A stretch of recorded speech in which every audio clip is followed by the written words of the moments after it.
Hello, welcome to my Web University free educational videos. At mywebuniversity.com you can learn Linux, Unix, Python programming, shell programming, C++, a lot of the videos that I have already posted on YouTube under my Web University free educational YouTube channel.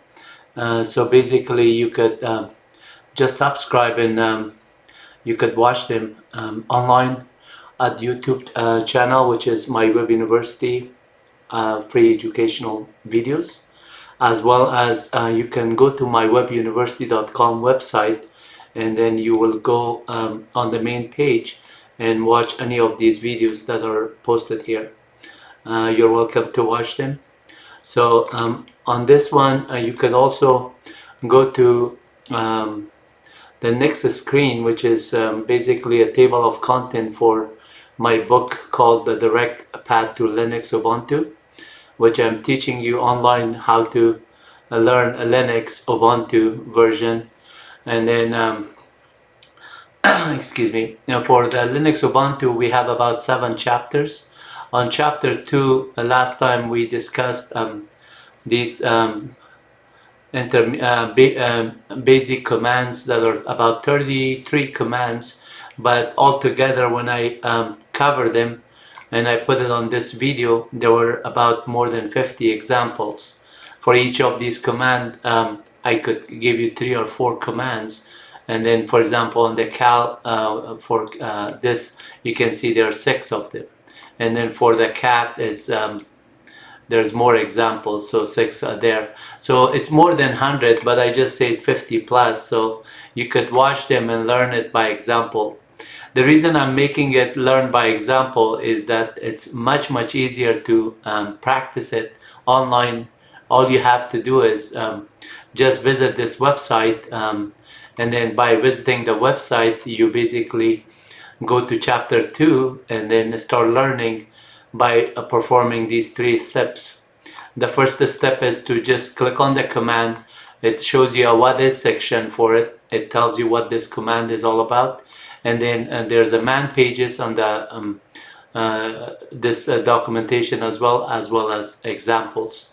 And then I went through each one of these commands with what is section, man, and then example, as well as I demonstrated on the terminal here on the server that I'm logged on, which is running this web development Python programs, and that I built it in Python, so it would be interactive to you, and then all you need is a browser and internet access. You don't need to run Linux Ubuntu, you don't need a VirtualBox, you don't need containers, Dockers, or VMware. You don't need any of that one. All you need is a browser and internet access. You come into the commands and you practice them, and then learn the commands. As an example, if you just watch this video, all of this chapter is covered.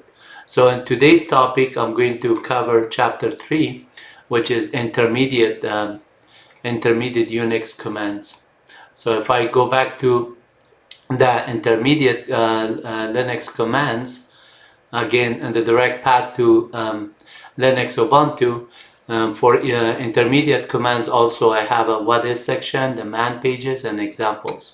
So for example, on alias command, which I also have the documentation, the videos that I have already provided the details of the alias command, but I'm going to cover all these 33 commands today with some of the examples both on the website as well as this terminal which I'm logged on here. So I'm going to, like for example, for the alias, if I say what is alias, you can see that it is showing nothing appropriate, because alias is I have to type in with E. Again, it's just showing that it's nothing appropriate, but when you do alias alias, if there's anything with alias, let's see why it is saying nothing appropriate. Which alias, And then if you set up alias, basically I was typing it with E. There's a typo on this one, and the command is actually alias without S, with E. So I could correct that one. And notice how easy it is for me to correct that one. So if I go back to that one, I go vi chapter 3.html. This is a file that is just producing this output, and then I look for the word alias with this information and just change this one. Now save this documentation and then refresh this page, and it's all done. So I just modified it, and now if I click on it, this page still comes in because of that update that I did. But let's just go back to the command line so we could see, like if I say what is alias, you could see that it is not showing anything appropriate for it, but it is alias is there as kind of like a shortcut. On command line, sometimes you want to make something as a shortcut. So if you want to just do a ls minus l with this syntax, you could just type in L, or ls minus alf with this syntax ll. So let's just create an alias for Python. If I say which Python 3 version it's there, I can get the user bin Python 3-v, the version or dash version, but let's just make an alias as pi is equal, we could just say user bin Python 3. So now all I need to do is to do pi-v. Same thing with pi-version. And whether I type in Python 3 or I go exit out of this one or type in pi, I could get to the same interface. So that's what alias is. So now if I say alias, I get a list of aliases, but my new alias is also showing py. So if I just clear it and then I say alias, now notice that alias, if I just want to see only pi, I could type in like that. And then I could just say an alias pi. Now, sorry, an alias, you have to type the command correctly with the thing. Now alias is pi is not there. So if I say pi dash version, there's no such thing.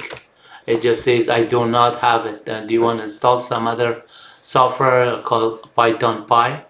So that is for the alias. But here you could see also I gave you the what is section for it, and then also give you the details of setting up the aliases. In addition, if you want to just do something with man pages for it, so the man page was not available on this one. If I just do man alias, most likely it's no manual pages. That's why we don't have it, and that's why it's nothing appropriate. If you type in any command like man minus k, for example, what is, it will tell you what is that command, or let's say pwd, print working directory. It shows you all the man minus k for keyword alias, and this system will just give you all this information, and that anywhere else the word or the string alias was used, it found those one, but nothing appropriate for that one with the alias itself. So the way we normally do it is just install it, but since on this system which alias is there, which alias, and then type alias. So now you can see alias is a shell built in. It's not a binary, it is a shell built in. So that means like pwd is also a print working directory is also a shell built in or something, right? So when you do the type of a file, but if you type in Python 3, then it says that this is on user bin Python, which is a file of user bin Python 3. It tells you that it's an executable, a symbolic link actually, but the symbolic link of that one is basically a symbolic link to 3.8, and 3.8 is symbolic is a binary file user bin Python 3.8, and then you can see that it is a executable link format, 64-bit x86 64-bit architecture. And the reason that it's 64-bit is because etc os-release is also telling us that we're running Ubuntu version here, but it is x86 64-bit architecture. Uname-I would reveal that one, uname-P would reveal that, and uname-M for machine type would return that. So we just covered enough on the alias, and then let's cover the basic calculator. BC stands for basic calculator. It's just similar to like a Windows, you have a calculator. On this one you also have other calculator that you could use on the with X session. So you could have like graphic nice calculator similarly to calculator of Windows. But basic calculator also have a lot of functionality. You could do a lot of command line programming like fs statement, square root function, for statement, and while statement, and combination. Here I'm showing you some of the operators like plus operators, division operators, multiplication operators, and then the output is also shown on those ones. And then when you type in quit, you get to see the quit. But this one, if I just clear my screen and say what is BC, it will tell you an arbitrary precision calculator like here it shows. And then if I just say basic calculator, and then I get to basic calculator 2 plus 21 plus 2 is going to be 23, and 2 times 10 is going to be 20. It's like that. So 10 divided by 5, it is 2, and then a square root of let's say 100 is 10, or a square root of let's say 47, 49 is 7, and then so on.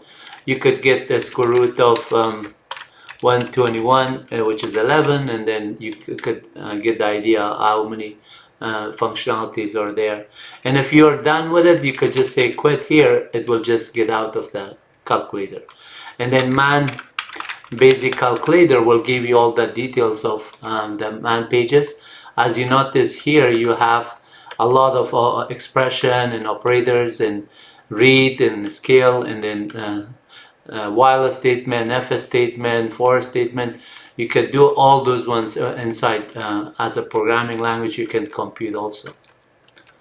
And then you can also pass in arguments with calculator, like for example you say echo 10 times 2, that would just say 10 times 2. But if you just want to pass it as pipe it to a basic calculator as argument, it actually multiplies it, because the argument, the output of this command become the input of this basic calculator because of the pipe symbol.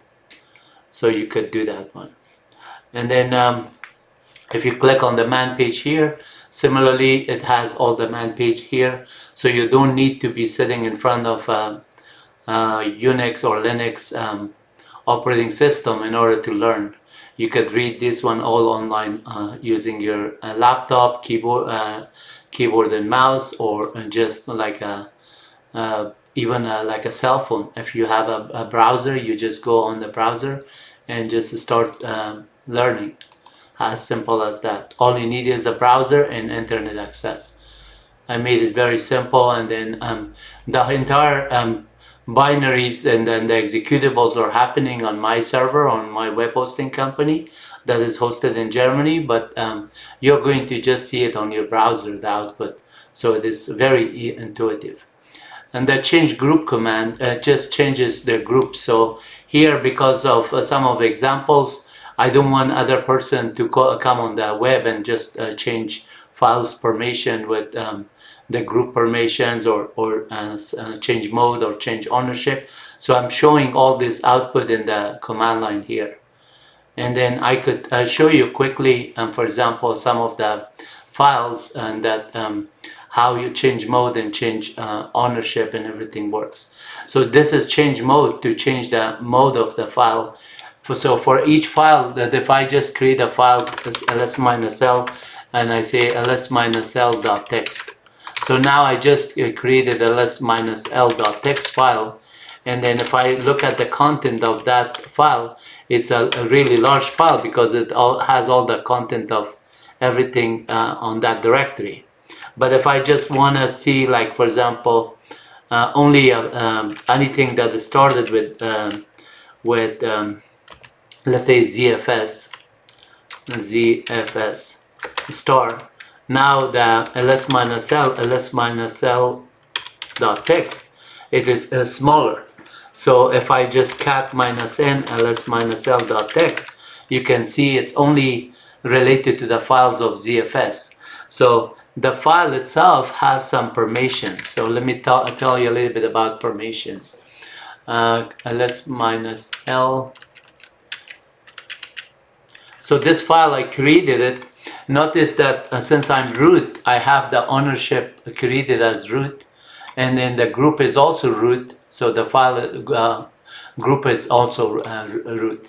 But there's a dash here. This dash means it's a regular file, because this is not a shell script or a binary or anything that's executable.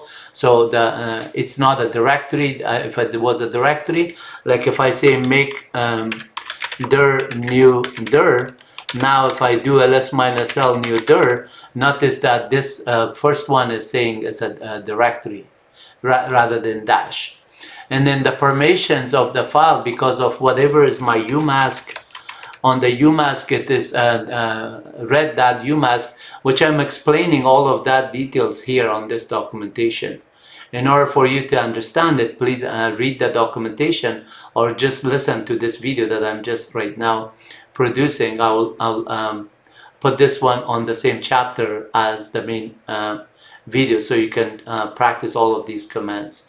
So now let's say what is umask. Umask will just show that whatever is whenever you create a directory, the file 7022, actually 0022 will be subtracted from 777. So this will be subtracted. So if this is there, the next the file that would be created here would be 7 minus 0 is 7. So this would be read, write, execute, because this is 4, this is 2, this is 1. 4 plus 2 plus 1 is 7. And then the next one is going to be 2. 7 minus 2 is going to be 5. So this is 4. This is 0 because it's dash, it's not enabled. X is enabled is 1. 4 plus 1 is 5. And then the same thing over here on the last one. 7 minus 2 is 5. So read, write, read and execute, but not group permission. The reason this permission is accurate for the change mode is that whenever I create a directory, I want to be able to read, write, and execute as the owner of that directory. Other people should read the directory and change the directory with X, execute, but they should not be able to write to it. Similarly for, and this other is actually group. The third one is other people, or the rest of the people that they are not part of the group. So for the file, when we do ls-l.txt and ls-l.txt, and instead of 777, it is 666. So what does that mean? Minus 0, and the umask is 022. So that means it's going to be 0, and then the next one is since 6 minus 2 is 4, and then actually 6 minus 0. It's back 6, and then 6 minus 2 is 4, and then 6 minus 2 is 4.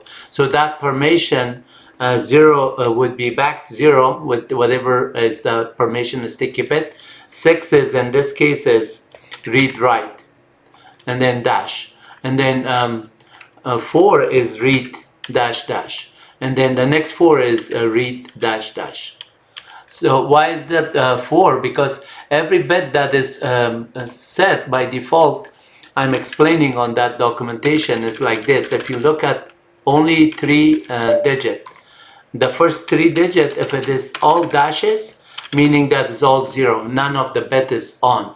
So to the power of 0, the first one was going to return 0 to the power of 1 is going to also return 0 when it's off, and to the power of 2 is also going to return 0. Even though to the power of 2 is 4, it's only 4 when that bit is set. So if this bit is set, that is a 4. And if this bit is set, that's a 2. And if this bit is set, execute, then it is a 1. 1 plus 2 plus 3 is 7. That's how we come up with the 7.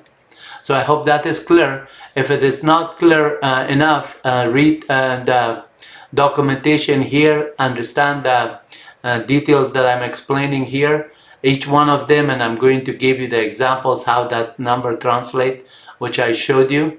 And then the reason why we did cover this one a little bit more in detail is that we are also discussing it here in more detail.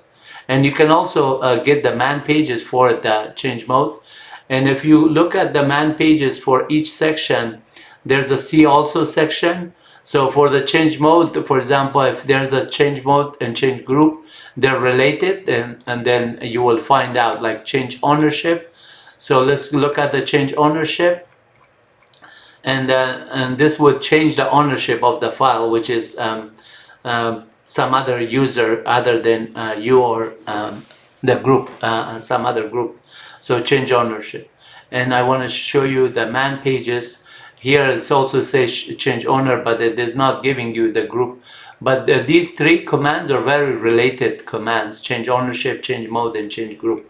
That's why I list them here. And then now I'm going to demonstrate the change mode. So if I just change mode of this file to 7, no, I don't want to change it to 7. If I want to give this permission, change mode of 666, this ls-l.text, everybody should be able to write to it as well as read. Then now ls-l.text has that permission. And if I want to change it back to the permission that was accurate, don't give other in group permission, group and others as the read write access, so only give him read access, that is how it's going to be there. And if I just say create a file called echo pwd, and then just one command, a simple command, and then say pwd.sh. Now see, pwd.sh is created, and it doesn't have an executable bit. But if I type in file pwd.sh, since it's an ASCII text, I did not even put a shebang on it. But if I say bash -x, run this one in debug mode, and then it will execute the command pwd, and it will just show the output of it. So, but if I just say pwd.sh, it says permission denied, because this permission is not executable. Now if I say change mode 755 pwd.sh, and now pwd.sh is a different type of file. It changed the color in Linux, and it shows that it has the executable bit set for the owner and the others, as well as group and as well as others. So now if I just type in pwd.sh, it runs there too. But in order to do actually write it in a real format of doing something more than just that, a simple like change this one, say okay, I want to just say shebang /user/bin env, and then bash. That would be my first line of command, and then pwd, and then say let's say a print working directory, and then ls-ld store.txt. So if I want to just see all the files with the .text there, then I could just do it. Let's see how many files are .text. Wow, there's a lot. So let me just word count on them. Word count -l, so 51. So I'm going to vi pwd.sh, and I'm just gonna do ls-ld word count -l, just to see if the script runs fine. On the pwd, it says this is the directory, and then the file is there. And then notice that if I type in pwd.sh, it is just showing that it's a Bourne shell script because of the first line, head of -1 of pwd.sh. You can see that it is user ben env. That's how it identifies it, that is a shell script. So I'm going to just change the permission and say change mode 000 pwd.sh. Notice that pwd.sh is now having no executable, but no read. So if the owner is Wahid, exit out of this one, and now I go to var html, and then since I'm log in as wlutfi, if I look at the pwd.sh, it just says that that is available, but let's just run it. See, it's not going to run, say permission denied. Unless I'm becoming root, I cannot run that command. And then so I have to become root and say, okay, now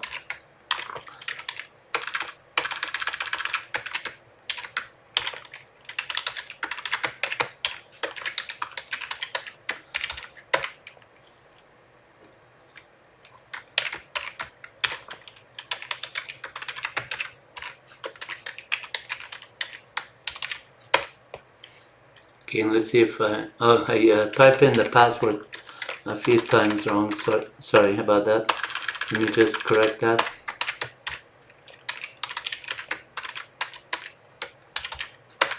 Okay, so now var html, and then I say pwd.sh. I'm going to not only change the permission, change mode to 755 and pwd.sh. Now pwd.sh is read-write executable by the owner as well as everybody else. But let's just change that one to wlutfi as the user ID. So I say change mode, change owner, and then if I switch user here as wlutfi, I am now on wlutfi with my group is also wlutfi. So I could just say change owner wlutfi colon wlutfi on pwd.sh. Now pwd.sh got changed with the user ID of wlutfi and group ID of wlutfi as well. But if I want to change the ownership and leave the group as root, and the group as root, now pwd.sh has that root access, which means that Wahid wlutfi could go and read, write, execute on it, and then group could read and execute. But normally when the group is root, if you become root, you have full permission. Root always has more permission than it is expected to. So you can do whatever with root, and with the sudo as well. But sudo sometimes, depending on what is on the sudo or files, certain permission is there. So that change a group is another command. So the change ownership here I could also do change group, and instead of just doing one command with change owner and group, and I can just change the group to wlutfi of this one. Now pwd.sh as change owner, change a group also with group wlutfi. So there's an update, remind me later. I don't want to just run in the middle of this video an update and then it's gonna just cause issue. So here we are basically running 3 commands, change owner, change mode, and everything. So if I just exit out of this one, and now I'm on this directory, pwd.sh, it still has that permissions of user ID, so I can still run the pwd.sh, it works. I can even rm pwd.sh if I don't need it, and since I cannot remove pwd.sh, let's see why. pwd.sh, it is permission is user ID is there. I should have been able to do the rm because this file is owned by user ID wlutfi. rm pwd.sh, permission denied. That's kind of odd. Let's just become root and then delete it as root. Sudo su dash. If you don't put the dash automatically on that directory, so why the pwd.sh? Because originally I created as root, the permissions are there, should have been able to delete it, but I can always delete it as root, no problem. Okay, so it is deleted, and now I'm back on as my regular user ID, and let's go to the next command, passwd. Password is a command that you can change your password on Linux and Unix, and I'm showing you here how to change the password. If you're on a Solaris machine, this is the syntax, password minus R files, and then if you want to just make sure that the permissions of the the timestamp, so it does not expire on you after 90 days, then you can set this option. For dev user is the user ID. Similarly for the root, if you want to do this one. But if you just do it for regular password here, you could change for your own password here. I don't want to change the password, but that's an option that you can do. So I'm going to control C out of this. It is just too slow to control C out of it, but password followed by the user ID, whatever in this case was wlutfi, you just change the password, and that's how simple it is. And then if you say password minus x minus 1 and then wlutfi, that will just make sure that it doesn't expire on you, because some machines you never logged on it for a few months, and it may just be an issue. But at the same time, you don't want to just compromise the system, because if you forgot it, then the password, somebody else, it never expires, somebody else got into that password, now they're having access to your system. So you have to be watching for the security part of it. However, there's like some accounts like Oracle's and DB account, developers account, that are shared among some kind of developers, and they're running cron jobs, and then the cron jobs after 90 days it fails. That's a very easy way to know that what caused the problem, because your password had expiration timestamp and it locked on you. So let's go back to the next command, and then the next command is compare. Compare is like a diff. So when you are having two files here, let's say I'm on the user lib cgi-bin where this binary is. So if I just look at the content of this file 1 and also for file 2, the contents of them are there. So if I say cat file1.txt and then cat file2.txt, they're there. And then so I compare in minus s for silent mode, file1 and .txt and file2.txt. Since they are different, it shows you that in the command run, echo $ question marks shows that it found some differences. But if I just copy, let's say, do a diff between file1.txt and file2.txt, you will see that file 1 has this 1 here, and then file 2 has this text. Therefore, there's differences. And now if I just do a compare between them, compare is going to say that they are different, and if I say echo $ question mark, that it returns a negative number. So when you're not getting a number, it means that it ran, but it did not find any issue. Yet if you're doing it with return result of like for example, let's say file 2, file 3. I made a copy of file 1.txt and file 3.txt to be the same. So notice that they're duplicate. So now if I just do a compare with them, it's just did not find any difference because they're there. Echo $ question mark this time is returning 0 and instead of previously 1, because they're in the same file. So it means did not find any difference. If I do compare with -b and then also in bytes, that will say the same thing. Echo $ question mark is going to say the same thing. Similarly, and the command diff, I think the diff is also here, yeah, right here. So I want to jump into diff, and then we don't cover that one again. Look at the diff file 1.txt is here similarly, and then it shows up this error because of the same concept here.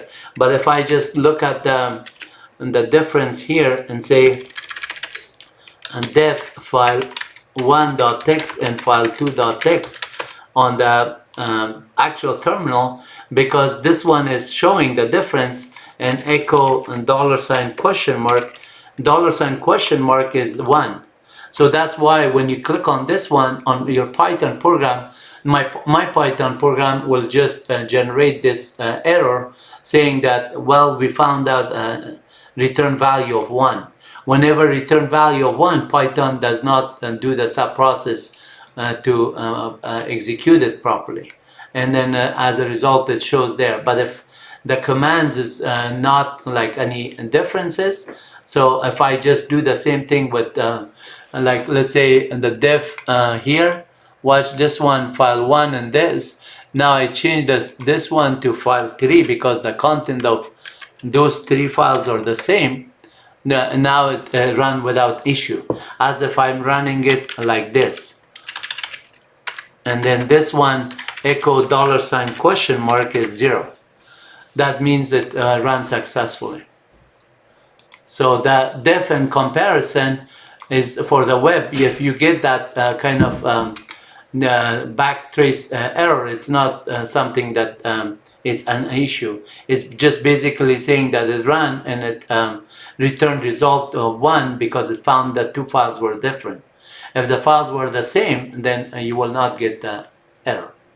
So this and then the next one was compare uncompress. Uncompress is like the opposite of compress. So here I'm going to show you, like you can compress some files to just create some space on your system, or just like similar to gunzip files, or similar to zip file, or pkzip or pkunzip on Windows. Compress and uncompress is like that. So here I give enough examples, you can see them. The Xterm is another thing that you can start the Xterm on this session, Xterm -bg, and let's say dark blue minus foreground, and then say white, and then minus font size is equal 20, let's say a big font size, and then minus face for the kind of like fonts, and I want to use New York. So you could see that display is not set because I'm not coming from an external window. But notice that if I just open another terminal on this machine where I am setting a display with Xterm, so the X host plus has to be available in order to do it. And if you're doing it from Windows, you could do Hummingbird, Exceed, or Xmang, or anything. So right now this one and the same command, because the Xterm is available. So if I just copy this command and just say, yeah, go ahead, copy this one, and rather than type it again, I just paste it here, and then just say execute this one. And notice that that terminal got open. So if I just do that one and I just do a default one, also brings up a white with black text. But if you just want to change this one, you can also change the colors. Like dark blue, you would be like pound 00, and then this would be red, green, and then dark blue would be like 25, let's say. And then white is still there, or you could just do pound. You could even try 3 characters. And so that would just make you like white on blue, dark blue.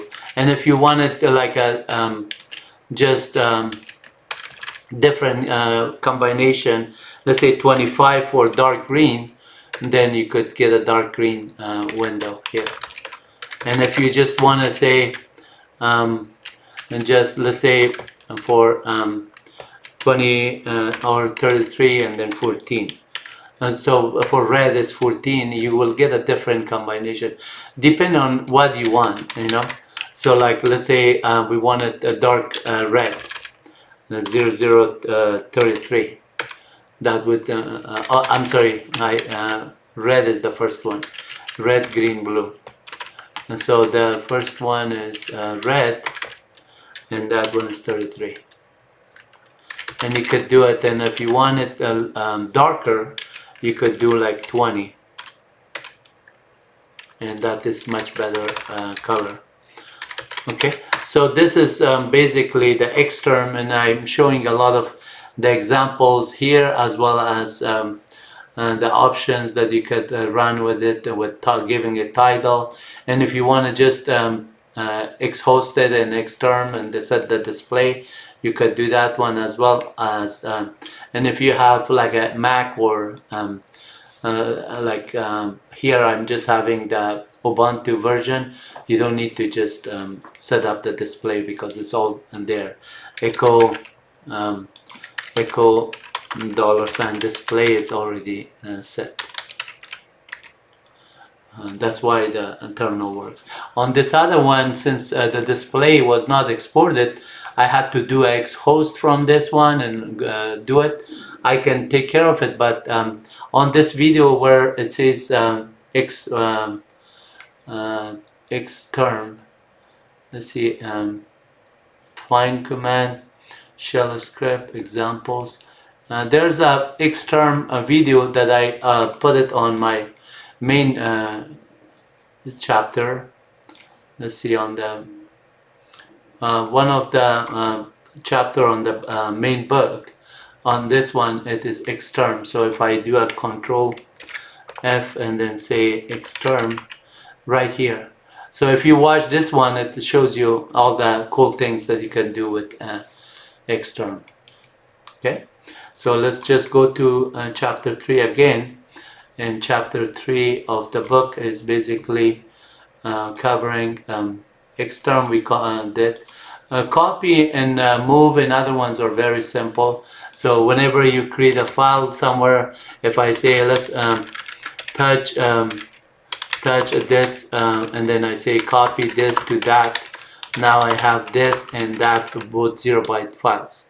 If I say greater sign and then to T, now T has a file, I could copy 2 to F, and then ls minus LT and F, they're the two different, two same files. I copied it. And then if I just move this to T, now F and T, you can see are 2 different files. And because one is 0-byte in there. But if I say copy F back to T, now the T and F are the same. There's no difference between T and F. So that is copy and move, and then you can do -I to just prompt you, and then you can do copy -R to do recursively, and so on. There's a lot of options here I'm showing you on the disk usage and the dev, and whenever you do some copy and other ones, and so you can practice those ones. Let's go to cat. Cat is a very good command. Basically, if I'm just on the let me go back to this other shell where I have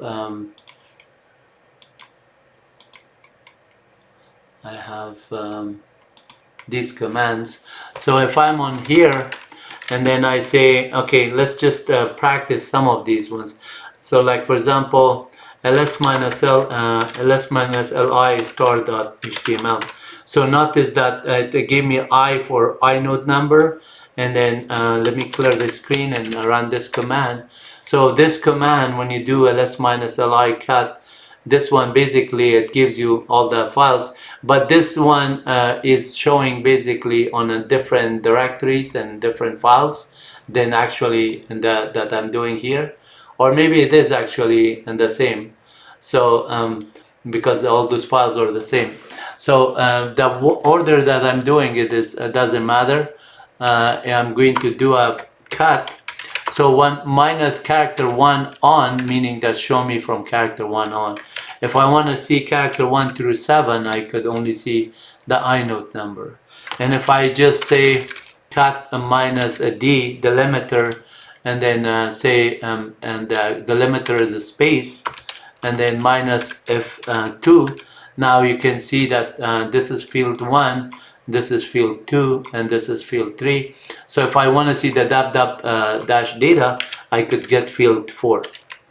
Similarly, if I want to see only the files as a field 9. The last one is April. So this one is because it is ls minus li, but if I just change the I here, now I can get that list. Let's see how many. So this is like 1, 2, 3, 4, 5, 6, 7, 8, 9. So if I do this one and I say awk and then print and $9, this is just gonna give me the file name. Similarly, awk print $1 would be the read, write, execute stuff. And then so this is very neat in terms of doing it. But let's look at some of the example with cat rather than awk. So cat minus character 1 through 7 will give you the files. If I say echo, this is a test, this is a test, and then say cat minus character 1 through 7, then it's gonna say this is. But if I want to do more, like 15, I'll get the details of it. So if I want to just get, let's say, 10 through 15, then we get test, space test, and there. And then exactly the word test would be 11 through 15. And then field 1 and field 2 is the delimiters. So if I just get this one with the awk print $1, let's say $9, and then if I just want to get the field 1 of them, I could say cat minus d delimiter dot minus f1 would only be the file name, and minus field 2 would be the extension HTML. And then here you can also practice them and see the output here, like character 1 through 7 is going to show that. Okay, so that is the cat command. And then man cat command, it gives you all the details. You're welcome to read that one and understand it and practice it online or on a Linux machine. So let's go to the next command, cat, and then df. Df is the disk formatting or disk space. df-h will basically give you the disk utilization, how much disk is used in human readable. -h means human readable. If you do -k in kilobyte, it shows you. And if you say -h, and now everything is in gigabyte, that is much easier to convert it. Otherwise, you have to multiply this by 1024 to get from kilobyte to megabyte, and then another 1024 to get to gigabyte. But when they say df-h in human readable, that means it's much easier to read it in format that already converted. So it's not a computer kind of information. Here that df-k, for example, I already did df-hf. F meaning the file extension. So if I want to look at the df-h extended for file system, I could get that one, or df-h like a temp file system, like here you could see, and -f h. So you could do a combination of h and human readable as well as tempfs file system. So it is going to show you in gigabyte. But if you just do -f by itself, then you could see that. So df-h is very good command. And then man, or what is a df, you could see that reports file system on disk space utilization. And man df is going to give you all the details, as well as here on the man df, here you get all the information. Okay, so let's go back to the next command. I'm going to go a little bit faster now since we are covering everything.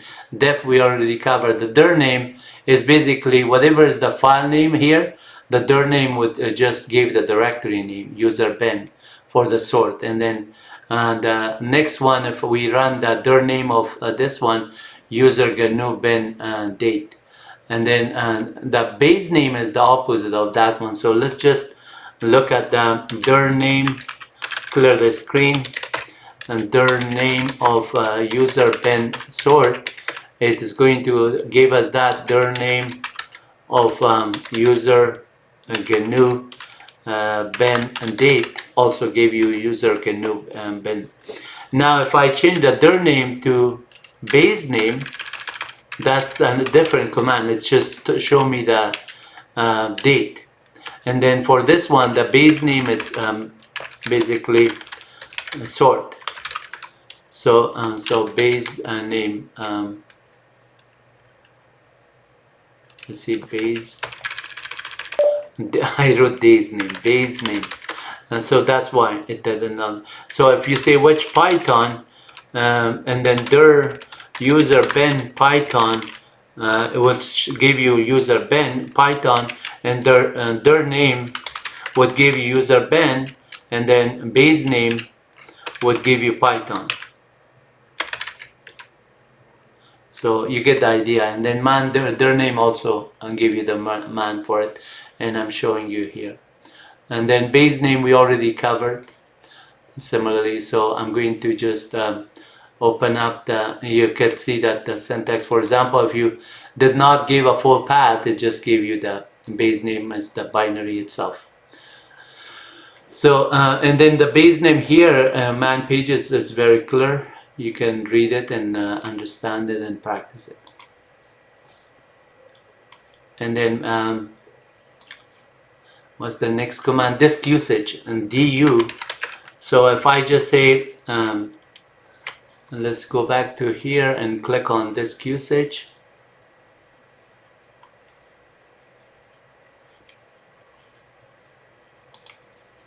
The disk usage command, it's basically, you could do disk usage minus sh summary star. So if I just do that one on this directory, basically all the CGI files and all the chapters and the books and everything, I could do disk usage, and it gives me all the size of them and summary and human readable file. That's what that is. If I want to see that disk usage on the star.cgi, I could do that one. So I don't need to run it on the command line because we have the output in front of us. And disk usage, eject is like when you're ejecting a CD-ROM or like a floppy drive, you can use the eject command on Linux. Environment is similar to getting the env. So whenever you click on the environment, it basically running environment command, it gives you all the environment variables that are set here, including path, LD library path, and everything. And then print path or print env path will just do that on print env time zone. Will do the same thing. So let's just do the combination of commands. env will do this one, and then print env, and then path is there, print env pwd, print working directory, or echo and $PWD is pointing to the same thing. So those are the information, like print DNV time zone TZ. You can see the time zone is there, and then that's why this output was long here too. What else is there? Set env and print env as on the opposite of each other. Print env displays it, set env sets it, but set env as a C shell or true C shell command, and on the bash, sh, and corn shell, you're using export command to do that. So file, we already experienced. A file is going to just say which, like for example, which GCC, and if I say or do I have the which GCC, if I say file user ben GCC, it will say symbolic link to this one, and if it's an executable, like let's say sort, which sort, and then I could say file user ben sort, and then that would show that it's executable link format. So file, it shows the file type, and if I just say file star.cgi, this is all CGI script in Python written, or Perl written, or Bourne shell, whatever shell I wrote it, it's just there. And if it is C, it's executable link format, or C++. And then so some files like file user var html star.html, these will all be a text file, HTML document as the text, you can see. Okay, so here you could get the list of them also on the contents that is there. File and then find command. This is a really good program.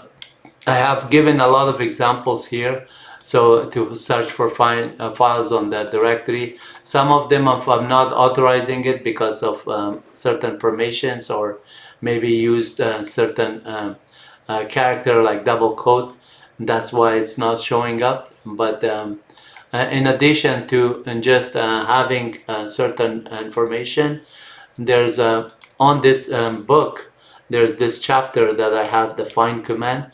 Yeah, I give a lot of details of how to use the find command. So as an example, if I just want to say on the var html, sorry, html, and now I say find dot minus name star dot text. So any file that are dot text, show me those ones. Any file that are HTML, show me those ones. And any file minus exact, let's say I could even do minus exact grep minus il and look for a string inside these files.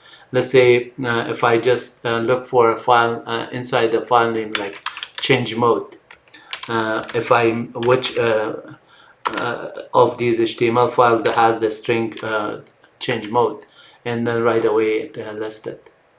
And if I want to just do something with it, I can put more parameters with it and do the stuff. So I'm going to Control C out of it, and if I want to see, for example, star.text, and then I say let's just cat them all and display it, and instead of change mode this, I'm going to say cat the file name. You can see that it just sends those files there. But because some of them are non-ASCII text, to put reset, I will just set up my screen back to normal.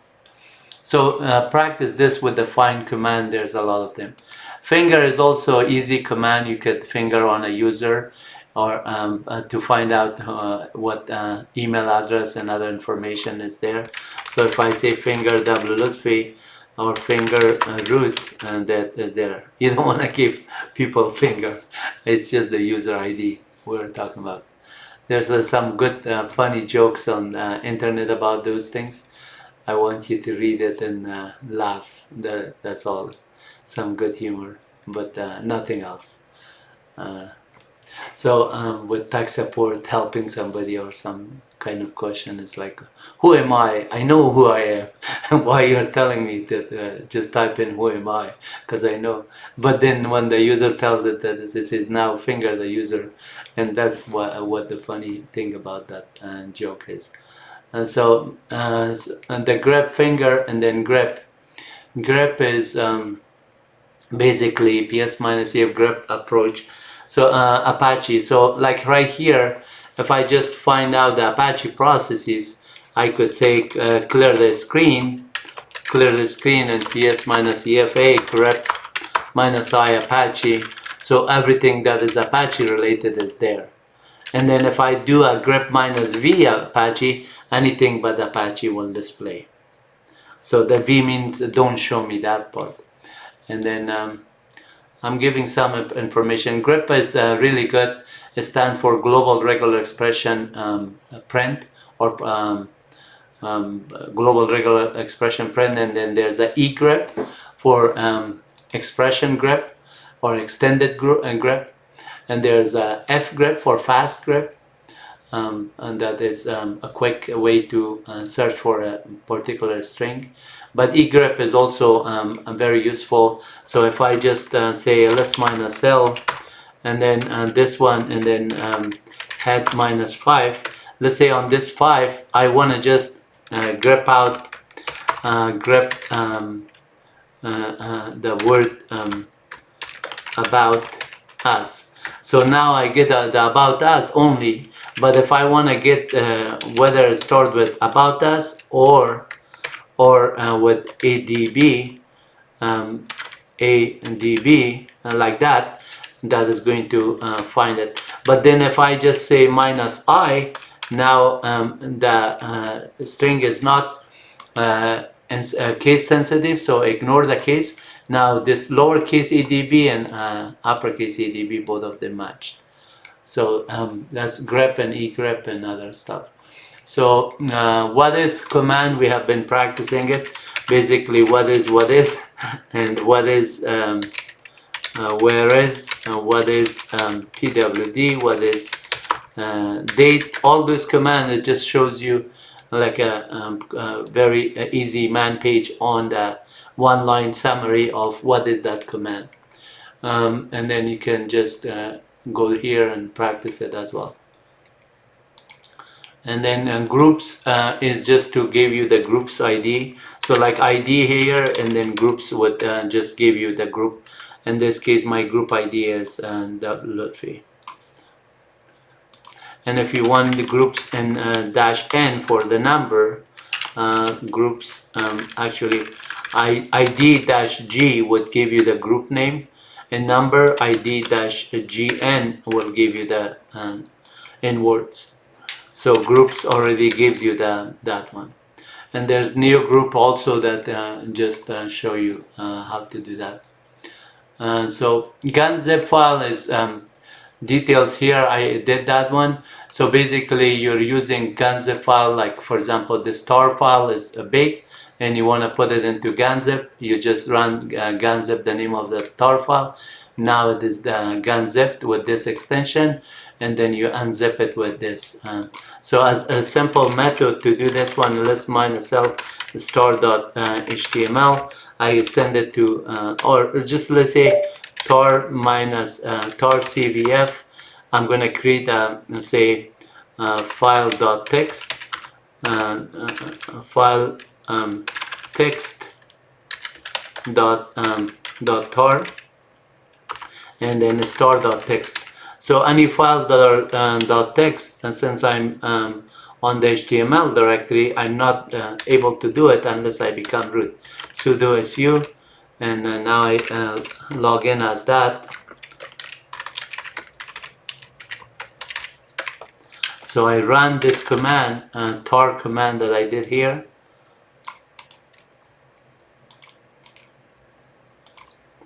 And then the tar file got created. So the text.tar files, and if I say file text.tar, it is there. And if I want to see the contents of a tar dash tvf text.tar, it is going to display the content of it. And if I want to gunzip it, I say gunzip text.tar. It just created text.tar.gunzip file now. File text.tar.gunzip is now compressed. And now if I say gun unzip text.tar.gunzip, it just create a text.tar back from it. And then I could just untar it if I just lost it, but I don't need it, so I'm gonna remove it. So this is for gunzip, tar, and everything else there, and these commands. I could see more. If you want to see more videos, please write me on the YouTube link in or YouTube as a comment that whatever command you want me to cover in detail, I will cover it. But these are very easy and simple to understand by just reading the man pages and do it. You just have to practice with them. So gunzip, grep we already covered, kill command. So if I just have a process, say for example, I'm going to run top, you see that top is running here, I could say top, and then I could control Z on it and then say background it. Now my top process is running on the background, minus I and top. And then if you just see this process is there, and then I could do a pkill top, that would just kill that process that I just did. And then I could also do a kill -9 if the pkill did not identify the process and just gave the name of the process, say kill that process, which is the top command. So now if I run this command again, notice the top command is not there anymore. So the kill command, kill it, and -9 means that terminated, but 15 by default is graceful. And so without any argument is kill -15. And kill -1 is kill -half, we call it. Normally you do it on Apache web server or some processes. So you could just say reread the configuration file, but have the main process there, like that is started as root Apache processes. Clear the screen, ps -here grep -I http Apache. So on this system you can see this process start with a main process ID of the 1838. That is process system D is process 1. So this process is started as root. Subsequent process that are coming on Apache or coming with this process number as their parent process this. When you do a kill -half on it, it just basically kills this process, but this process is still running, and so it rereads your etc http.com file and other SSL certificate related files on the extra and everything else, and then your configuration changes is taking place. System CTL, for example, here in system CTL status Apache 2 also shows you the status of it. You can also do, instead of status, a restart. It's like almost like a kill -1 on the process. You want to do a graceful restart, shutdown, rather than kill -1. And last is another command that shows who's logged on the system, last who logged on. So it's like auditing purpose, and you could just get the information on your system. If you're an admin, you can control it by typing last and then say hit -5. So you could see that I'm coming and I'm currently still logged on the system. Last time I logged on Friday. So you could say last tail, which is the opposite of head. Head shows you the last 5 in this case from the top, and tail shows you the last 5 from the bottom. So from the front or from the back, head versus tail. And then here you could practice those ones and get the man pages. And let's see, the next one is last link and ln. So link is a kind of like making a symbolic link, but this is a hard link versus a ln for symbolic link. So if I just have a file here and say, let's just say, I'm going to just say echo, this is a test, and I'm going to say it to a t.text. Now t.text is a text file, so if I just create a link with -s f.text, t.text, and symbolic link to call it s.text as a symbolic link. Now t.text and s.text are basically pointing to t.text. S.text is a symbolic link. As you can see, -l is the first file. This is a physical file. By removing this, s.text has nothing to do with the main file. So this is just a pointer or an alias or a symbolic link. It does not physically exist. It is a pointer that is based on the number of characters that is pointing, in this case 5. The size is also getting this. But if I create a file, say link -s t.text and say wahid.text, so wahid is 5 character plus 4, that would be the size of the wahid.text would be 9 characters. So you can see actually it is just 5 also because of the file name, or actually for this name, the t.text. So if I just create a larger file and then ls-li t.text, wahid.text, and then s.text, they all have different inode number. Notice that the inode numbers are different. So if I just remove s.text here, the other files are still there. Notice that s.text is no longer there. The other files are there. If I just remove wahid. And let's not remove wahid.text. I say cat wahid.text. It is as if I'm catting text.text, t.text. So now let's just create some rm wahid.text. And this time I say link wahid.t.text as wahid.text. And notice that whether you create a text file or binary, all of that one ln link works the same way. So now I say file t.text and then wahid.text. Both of them are saying ASCII text. But if I say ls-li t.text and wahid.text, notice they both have the same inode number. So if what it's saying is that this file is pointing to this file as same kind of storage.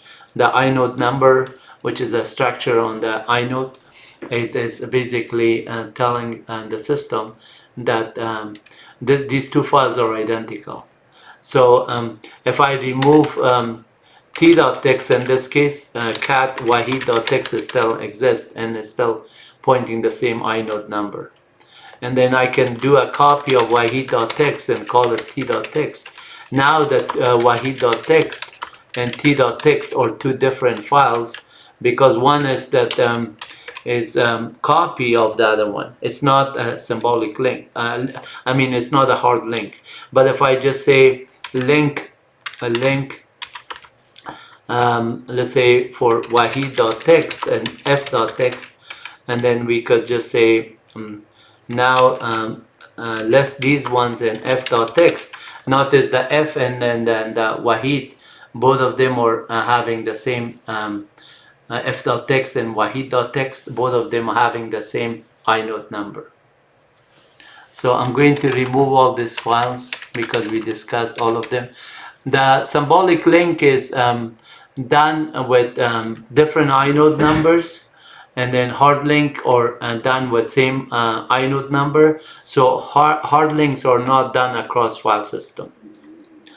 T.text, because of the inode numbers being the same. You cannot use the same inode number on a different file system. That's why. T.text and then wahid.text. So all of those files are gone now.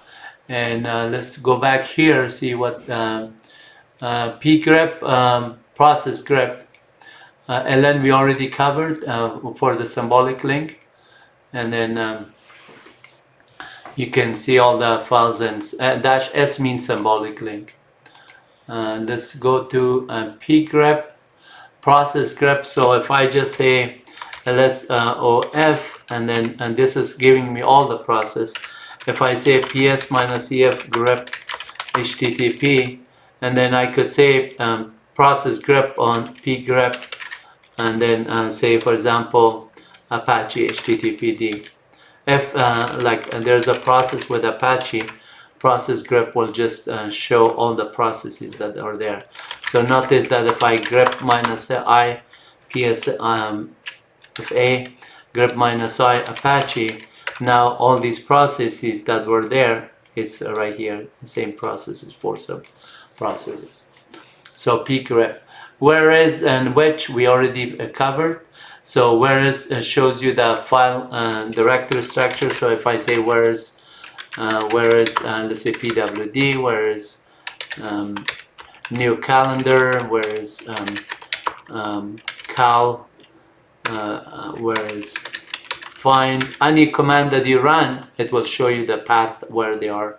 And then which, similarly, it says where the path to the binary is, which lsof, which file system checker. So any command that you're doing which on it, it will just tell you. Print diagnostic, this is PRT diagnostic. These are all mostly Solaris command, but wget is both Linux and Solaris. ZFS is Solaris and Mac, and then now you can even do ZFS on Linux as well, on Ubuntu version. So we covered all of these there. I'm going to post this video online, and then please make sure that you subscribe and enjoy these videos by watching them, learn from them, and then practice them online for free, all at your fingertips.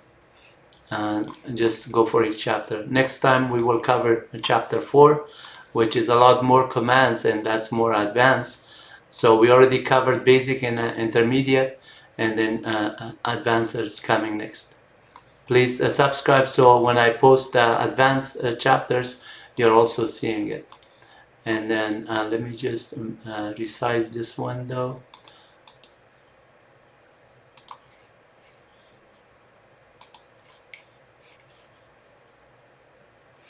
Okay, for some reason this thing froze. Let me just minimize this window and minimize this window, and go back.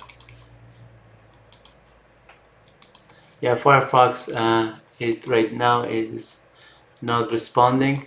Sometimes it's the internet connection, yeah, so I just have to say wait. If that happens to you, just go to it, and then I'm gonna close this window and then go to the main page. This is the chapter we covered, the direct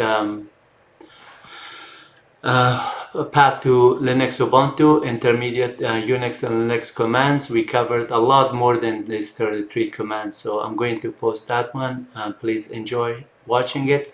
You can also watch these videos. Please don't forget to subscribe. So the next chapter, when I do chapter 4, which is this chapter, you have everything that you want to learn. And once you learn the advanced, then Linux and Unix become a piece of cake for you. You just keep practicing it. It's much easier to find a job for you yourself as a junior admin, as a senior admin, as a developers, as a programmers, because a lot of this one has to do a lot with coding, like strace, ADB, MDB, GCC, Python, programming, everything. So once you know how to do the argument passing and parameter passing and making function calls, you are going to also become a programmer from time to time, depending on how much shell programming you do, how much Python, how much C, C++. And if you went through school like I did, that is much easier, because you study computer science and you study all programming languages and all operating system, databases, networking software, and then a lot of other compiler classes and other related system files and system programmings and things that you could actually build software and design it there. So please make sure you subscribe. Have a nice one, and thanks for watching. Love and peace for all. Take care. Bye bye now.